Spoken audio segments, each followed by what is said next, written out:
If you're free soloing, it is about perfect execution or certain death.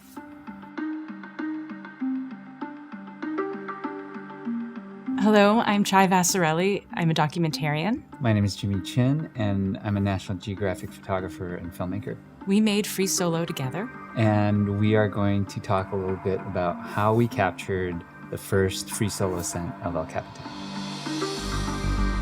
The thing about El Cap is that it is huge. It's 3,000 feet tall, and it's almost hard for the mind to comprehend. The idea of climbing it without a rope was just really beyond most people's imagination. Alex chose freerider on El Cap because even as a professional climber, if you are to be able to climb freerider, what we call clean, which is without falling, that would be a lifetime achievement. I think Alex was certainly the first person to consider it seriously. Well, we were always more interested in Alex as a character study than as a free soloist per se. I mean, Alex began free soloing because as a kid, it was scarier for him to speak to another person and ask them to be his partner than to go out by himself and without a partner and hence without a rope. It was very dangerous what Alex was doing. I think we really had to trust ourselves in how we would handle the material and how we would handle the story. And I think Alex did trust us with that.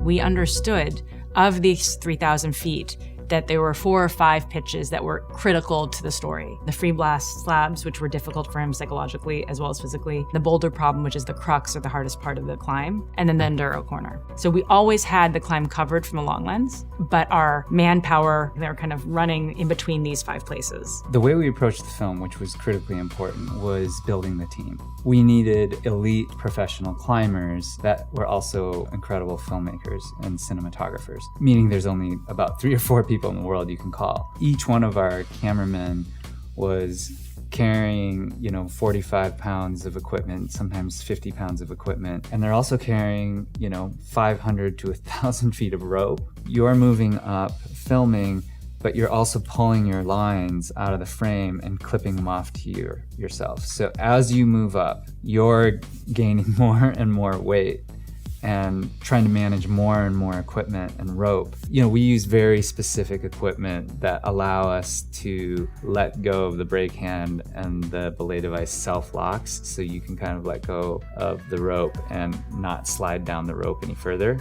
We are also doing different moves where somebody else is kind of lowering out the cameraman and they're able to get kind of a moving shot on the wall. The Freeblast is a notorious section on the freerider route. It's extremely slippery, and the holds are the width of 2 quarters on their edge. It's the kind of climbing, what we call friction climbing, where you don't really have real footholds. It's just the friction of the rubber on the wall, and it's very, very insecure climbing. The way that we shot it was to emphasize the friction climbing and the footholds, because it's all about footwork there. It's very technical footwork. And also, it was important to our story because it was on the Freeblast that he fell. So the Freeblast was psychologically as well as physically quite challenging for Alex. The boulder problem pitch was one of, if not the biggest concern for Alex. People start to understand, how choreographed all of his moves are. And I think that was something we really wanted to get across to people. And that there was a psychological situation there too with Alex. Alex has thought deeply about his own mortality, but he was not interested in dying in front of his friends. And also he was acutely aware that any cameraman would feel profound fear in that moment, and that there's a reflection that happens where Alex would feel his fear. So the compromise was remote cameras.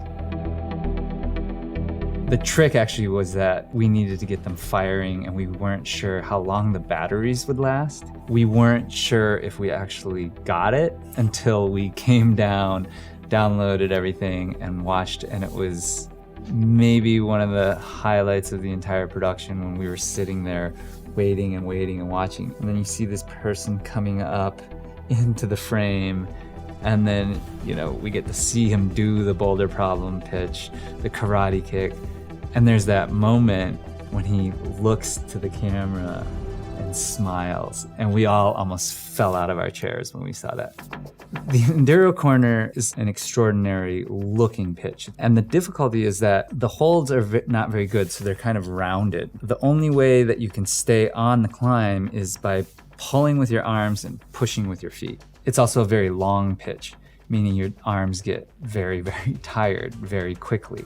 That pitch, Alex climbed in probably less than 10 minutes, maybe even 5 minutes. People often take an hour.